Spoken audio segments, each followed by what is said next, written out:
Kembali lagi bersama saya Birila Zuardi gitu ya. Kita membahas terkait dengan kepemimpinan gitu ya.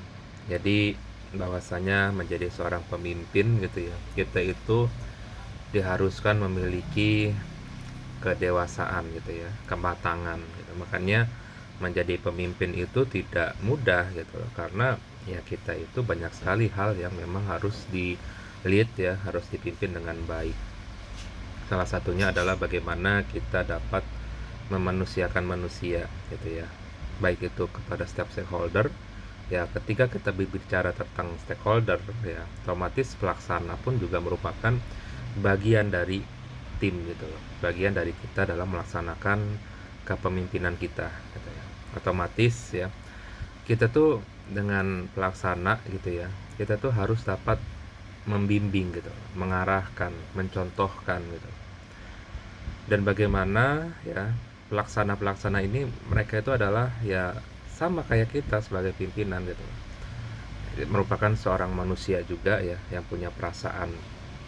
Jadi kita gitu ya, dalam membina, dalam berdiskusi itu harus bisa menjaga perasaan gitu dari si pelaksana tersebut gitu. Seperti ya pelaksana yang juga menghormati kita sebagai pimpinan gitu. Jadi ada tenggang rasa gitu. Di dalam organisasi ya, jabatan struktural apapun itu ya, ini merupakan sebuah bagian yang mana tanpa adanya pelaksana ya jabatan tadi itu ya tidak ada juga gitu. Jadi maksud saya ketika ya menjadi pimpinan gitu ya, kita itu jangan mengusik ya atau ya pokoknya membahas ya yang bukan wilayahnya gitu. Ya sekiranya misalnya mungkin pegawai kita itu ada taruhlah ya di dunia kampus deh kita bicara. Mungkin dosen-dosen yang ada di bawah kepemimpinan kita itu ada yang ngojek juga misalnya. Ada yang jualan nasi uduk juga misalnya. Atau ada yang pengepul plastik misalnya. Atau bahkan ada yang dia itu membuka penerbitan misalnya. Buku gitu ya. Nah, kita tuh harus sebagai pimpinan nih ya, kita tuh harus bisa memahami gitu loh. Kenapa ya dosen yang ngajar di bawah kepemimpinan saya ini ada yang ngojek misalnya, ada yang apa namanya membuka usaha kecil-kecilan misalnya. Kenapa gitu loh? Harusnya sebagai bahan berpikir dia gitu. Oh, ternyata saya lihat dia tuh cuman ngajar satu mata kuliah di kelas reguler misalnya dengan ya gaji ya misalnya selevel ART misalnya gitu loh ya, dengan kewajiban tridharmanya misalnya ini bisa-bisa minus nih gitu loh. Kita bisa bayangkan lah, kita tuh bekerja tuh kan untuk mencari nafkah gitu ya.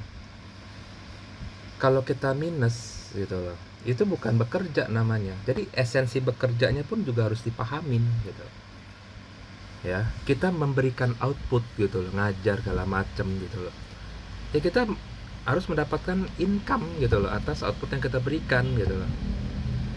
Kan udah dikasih gaji, tapi ini kewajiban yang kita harus penuhi itu nggak cukup gitu loh.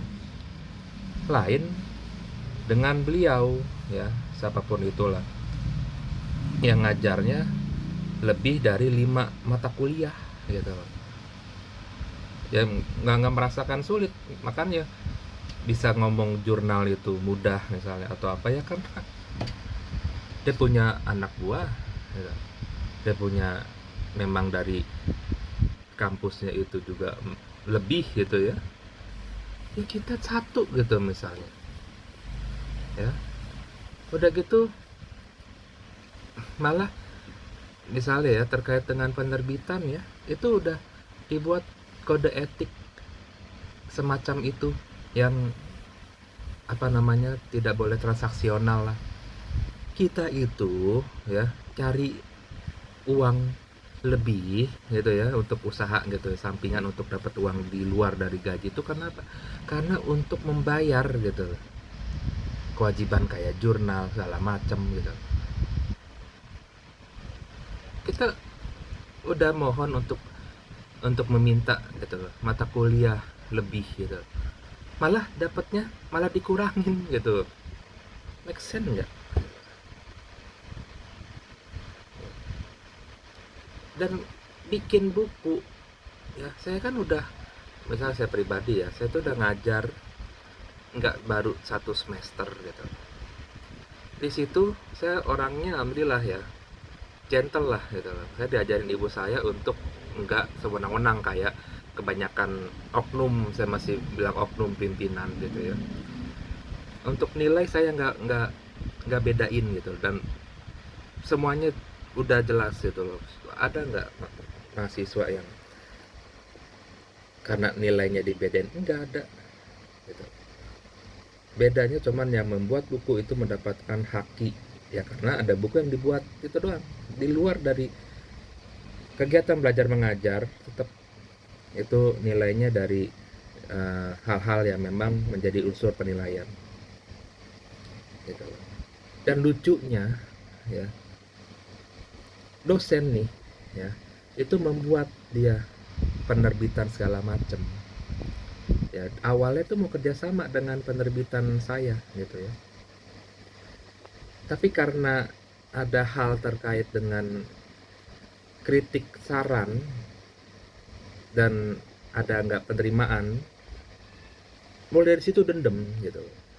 Akhirnya pihak kampus membuat pihak dialah gitu ya, membuat penerbitan sendiri segala macam gitu. Itu kan menutup ladang ya, pencarian orang lain, rezeki orang lain ditutup gitu loh. Dan tadi awalnya boleh gitu, sebelum ada saya memberikan kritik apa tuh boleh gitu. Sekarang ada seperti pasal karet boleh asal tidak transaksi lah. Awalnya saya udah jelas berapa satu murid mahasiswa misalnya 300.000 dulu sama haki gitu loh. Saya tahu haki ini berapa lah, kita tuh menjalankan usaha. Dia juga tahu kenapa saya dulu ditunjuk jadi ngajar entrepreneur doang gitu, satu yang tadinya awalnya saya ngajar 2 apa 3 gitu ya, saya lupa. Karena kan beliau ada punya usaha, dimana usaha itu yang harus mendapatkan untung gitu loh ya. Dan mahasiswa yang ikut bikin buku itu mereka yang memang ingin punya gitu loh, nggak ada pemaksaan saya. Malah mahasiswa itu ngeluh sama saya terkait dengan sebuah seminar ya, atau sebuah TOEFL yang bodong gitu, termasuk saya sendiri sebagai alumni gitu ya. Apa saya berantem sama teman saya di kantor ya, bukan di kampus, saya harus ganti rugi karena apa? Bodong. Itu yang zolim. Kalau saya bisnis tuh ya, bikin buku tuh sama mahasiswa yang memang sama-sama redo, insya Allah nggak ada yang keberatan. Saya selalu ngulang-ngulang gitu. Yang nggak ikut nggak apa-apa, yang ikut nggak apa-apa. Dan juga nggak ada yang dizolimin sama saya tuh, nggak ada gitu. Karena saya tuh seumur hidup saya tuh selalu dizolimin gitu. Saya nggak mau baru punya apa, sebagai dosen aja udah zolim gitu, enggak. Saya harusnya mikir kita sebagai manusia ya, kenapa dia, oh karena dia kurang, oh dia ini, kita support lah gitu loh. Apalagi bikin buku ya halal, kita ngomong halal aja marah dia, nggak tahu kesinggung kenapa ya. Kan kita wajar ya, bukan kriminal gitu loh, nggak melanggar undang-undang gitu kan, kita bukan mafia. Aneh gitu loh. Bikin buku pelajaran bukan buku pemberontak.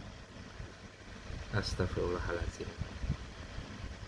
ya kan. Makanya kita tuh jadi pimpinan tuh harus bijak gitu loh. Jangan karena wah saya pengen jadi bos ini bos, wah semua dihalalkan segala cara, itu baru itu nggak halal.